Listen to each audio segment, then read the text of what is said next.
భారతీయ stock మార్కెట్లలో సరికొత్త రికార్డులు నమోదయ్యాయి. ట్రేడింగ్ లో ఈక్విటీ మార్కెట్లలో సెన్సెక్స్ ఆల్ టైమ్ గరిష్టాన్ని తాకింది.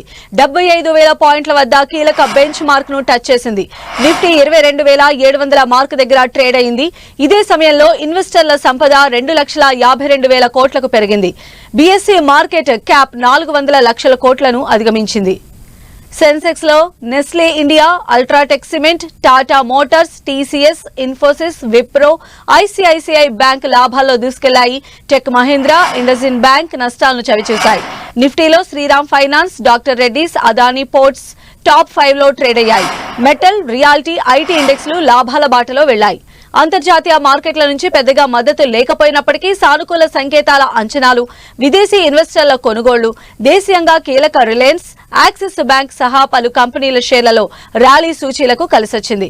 ముఖ్యంగా ఈ ఏడాది దేశంలో సార్వత్రిక ఎన్నికలకు ముందు ఇన్వెస్టర్ల సెంటిమెంట్ బలంగా ఉంది. సాధారణంగానే ఎన్నికలకు సమీపంలో మార్కెట్ల ర్యాలీ సహజం. అలాగే ఆటో, ఎనర్జీ, రియాలిటీ రంగాల్లో భారీగా కొనుగోళ్లు, విదేశీ పెట్టుబడులు మన ఈక్విటీల్లో సుమారు 1,700 కోట్ల విలువైన షేర్లను కొనడం వంటి పరిణామాలు మార్కెట్లు పుంజుకునేందుకు దోహదపడ్డాయి.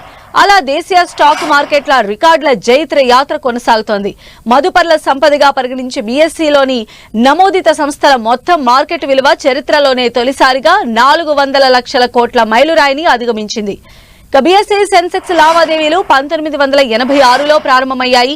అందుబాటులో ఉన్న గణాంకాల ప్రకారం 2002 మార్చికి బీఎస్సీలోని నమోదిత కంపెనీలు మొత్తం మార్కెట్ విలువ 6 లక్షల కోట్లకు చేరింది. తర్వాత 100 లక్షల కోట్లకు చేరేందుకు పుష్కర కాలం పట్టింది. 200 లక్షల కోట్లకు చేరేందుకు 7 ఏళ్లు అంటే 2021 వరకు ఆగాల్సి వచ్చింది. అక్కడి నుంచి 300 లక్షల కోట్లకు చేరేందుకు 2 ఏళ్లే పట్టింది. కానీ తదుపరి 100 లక్షల కోట్ల ఇన్వెస్టర్ల సంపద కేవలం 9 నెలల్లోనే పెరగటం విశేషం.